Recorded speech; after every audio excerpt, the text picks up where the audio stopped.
Hello everyone and welcome to our channel. Today, I'll be reading a multi-character X-Reader by Quirky on Tumblr. So, let's get into it. Tanjiro Kamado. Tanjiro, are you alright? He waved a worried hand over his face as he suddenly stopped midway his sentence. It was really freaking you out how often this has happened today. You just stare at me out of nowhere. He mumbled. Oh, he gulped, blushing. He was really melting right now, and you thought it was adorable. But he looked so nervous, so he called out to him again. Tanjiro? Tanjiro? What's wrong? So pretty. I mean, you're just so pretty. I just want to look at you, Ayan. And realizing what he had just said, without even meaning to, he covered his mouth, his cheeks flushing even more. Forget what I just said, but also don't. Zenitsu, you were talking about your most recent mission that had gone on, and how it went, when you suddenly noticed that Zenitsu was not even listening to you anymore. Zenitsu-kun, you called out to him, bursting his little bubble. Lion-chan? What is it? Is there something wrong? He panicked, suddenly becoming aware of what's going on around him. No, nothing really. It's just, you're staring. He paused for a while, then screamed. I'm sorry, Lion-chan. It's just that... How could I even explain it? He panicked, his arms swaying around. You're really pretty, Lion. Marry me right now, please. He was a flustered mess, not even knowing what he's saying. But he thought it was adorable either way. So, you brought him forward and wrapped your arms around him, kissing his cheek. Sure thing, Zetsu. No need to be in a hurry, though. But we'll get married. I promise you that. Inosuke, you placed another piece of meat on his plate, just to see if you will get a reaction out of him. But it didn't seem to work. Inosuke, who never knew how to shut up or to stay still in one place, was now stuck in a trance, which was the weirdest thing you've ever come across in your whole life. So it was understandable that you're a little bit worried. You started.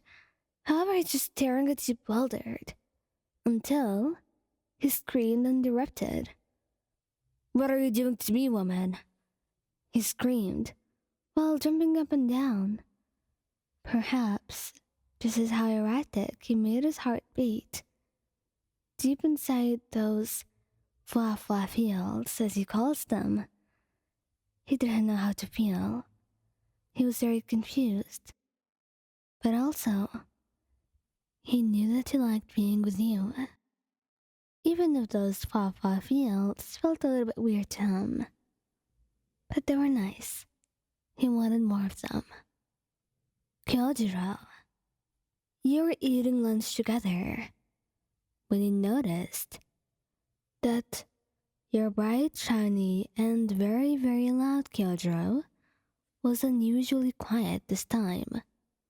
Looking up at him, you saw that he's just staring at you, leaving his food untouched. You knew he was very hungry. He wouldn't eat much at all before dinner, because he wanted to appreciate whatever meal you had prepared for him. And as such, it was understandable that you were weirded out by his current behavior. Are you okay? You're staring at me. Oh, am I? He laughed awkwardly, then quieted down a bit. Oh, right. I am. I am. The two of you stared at each other for a few seconds more before he broke down again into a hearty laugh as he blushed. I can't help it, Wayam. You're just so beautiful. I guess you could say I got lost just looking at you, he proudly announced, which only got you even more flustered. Giyuu. The two of you were playing shogi when you realized that Giyuu was not thinking of his move. Rather, he was staring at you. Giyuu. You called out to him, and it seemed like you finally brought him back to earth. You were staring at me. He clarified. He just gave you a blank look. Was I? Mm-hmm. You answered. Okay. And that was his response. However, he did not even bat his eyes, nor change his expression. His gaze still locked through yours. You're still staring at me. I know that. He answered. Could I stare at you some more? Sanemi. He placed a hand on his forehead, and he flinched as if he surprised him. His face was ultra red as he questioned you. What are you? Well, you're just staring at me all this time. So I thought you were not feeling well. I got worried. Staring? He blurted out, pouted, and turned his face away, all flushed, while covering the lower half of his face with his hand. He didn't want you to see him blushing or so nervous. It's all your fault. What is? I didn't even do anything. I was just sitting there. Never mind. Nothing. What are you even talking about? He grumbly said, then got up and left as quickly as he possibly could. Thank you guys for listening. Don't forget to like, subscribe, and comment. I hope you enjoyed listening to this as much as I did making it. Anyway, goodbye.